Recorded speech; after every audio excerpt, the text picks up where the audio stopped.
নোমান ইবনু বাশির রাদিয়াল্লাহু তাআলা আনহু থেকে বর্ণিত, তিনি বলেন, আমি আল্লাহর রাসূল সাল্লাল্লাহু আলাইহি ওয়াসাল্লামকে বলতে শুনেছি যে হালাল স্পষ্ট এবং হারামও স্পষ্ট, আর এ দুয়ের মাঝে রয়েছে বহু সন্দেহজনক বিষয় যা অনেকেই জানে না। যে ব্যক্তি সেই সন্দেহজনক বিষয় হতে বেঁচে থাকবে সে তার দিন ও মর্যাদা রক্ষা করতে পারবে, আর যে সন্দেহজনক বিষয়সমূহে লিপ্ত হয়ে পড়ে তার উদাহরণ সে রাখালের ন্যায় যে তার পশু বাদশাহ সংরক্ষিত চারণভূমির আশেপাশে চড়ায়, অচিরেই সেগুলোর সেখানে ঢুকে পড়ার আশঙ্কা রয়েছে। জেনে রাখ যে প্রত্যেক বাদশাহরই একটি সংরক্ষিত এলাকা রয়েছে।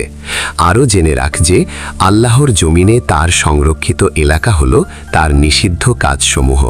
জেনে রাখ শরীরের মধ্যে একটি গোষ্ঠের টুকরা আছে, তা যখন ঠিক হয়ে যায় গোটা শরীরই তখন ঠিক হয়ে যায়, আর তা যখন খারাপ হয়ে যায় গোটা শরীরই তখন খারাপ হয়ে যায়। জেনে রাখ সে গোষ্ঠের টুকরোটি হলো কলব, অন্তর। সহিহ বুখারী।